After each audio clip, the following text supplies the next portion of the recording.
পরমাণু ইস্যুতে ইরান যুক্তরাষ্ট্রের আলোচনার টেবিল আবারও স্থগিত।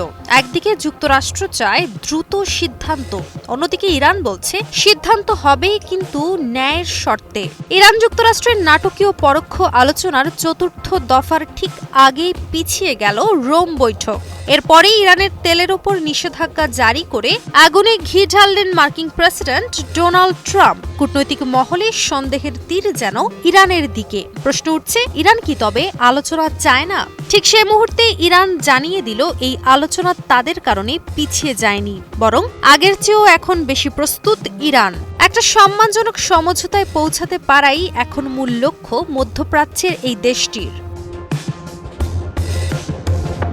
১ মে ইরানের পররাষ্ট্রমন্ত্রী আব্বাস আরাকচি তার এক্স হ্যান্ডেলে জানান, ইরান আলোচনায় আসতে পিছপা নয়, বরং এবার তারা আগের চেয়েও বেশি দৃঢ়। ইরান এমন একটি সমঝোতা চায় যার ফলে শুধু নিষেধাজ্ঞার অবসানই নয়, বরং আন্তর্জাতিক মঞ্চে ইরানের অধিকারও নিশ্চিত করবে।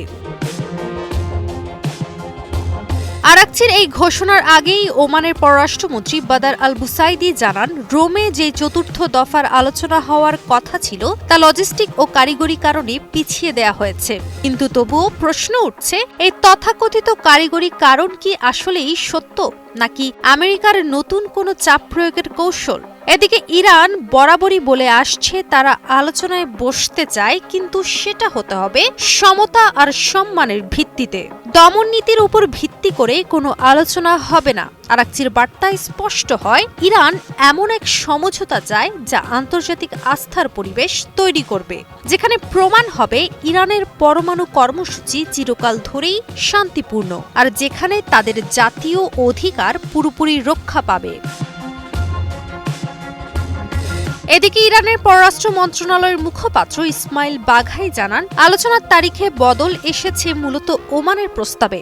নতুন তারিখ পরে জানানো হবে। কিন্তু বাঘাই নিজে আবারও জোর দিয়ে বলেন, ইরান কূটনৈতিকভাবে সমস্যার সমাধানে প্রতিশ্রুতিবদ্ধ, আর এই নিষেধাজ্ঞা যা আজও ইরানের প্রতিটি নাগরিকের জীবনযাত্রায় প্রভাব ফেলছে তা বন্ধ করাই এখন ইরানের সবচেয়ে বড় লক্ষ্য।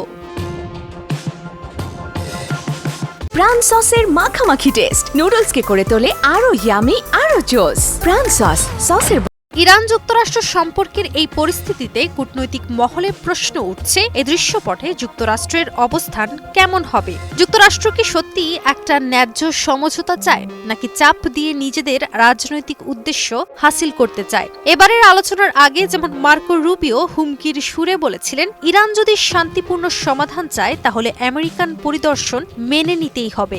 এসব কি যুক্তরাষ্ট্রের কূটনীতি, নাকি এটা আরেকটা তথাকথিত প্রেশার পলিটিক্স? তবে বিশ্লেষকরা বলছেন, ইরান এখন আর আগের মতো নয়। ইরান জানে তাদের শক্তি এখন শুধু ইউরেনিয়ামে নয়, বরং কূটনীতির মাটিতেও গড়া। চুক্তি হবে কি না সেটা সময়ই বলবে, কিন্তু একটা ব্যাপার পরিষ্কার, তা হলো ইরান এবার কোনো অন্যায় শর্ত মানবে না। সমাধান আসবে, কিন্তু তা হবে ন্যায়ের ভিত্তিতে। কাজী অহনা, নিউজ 24।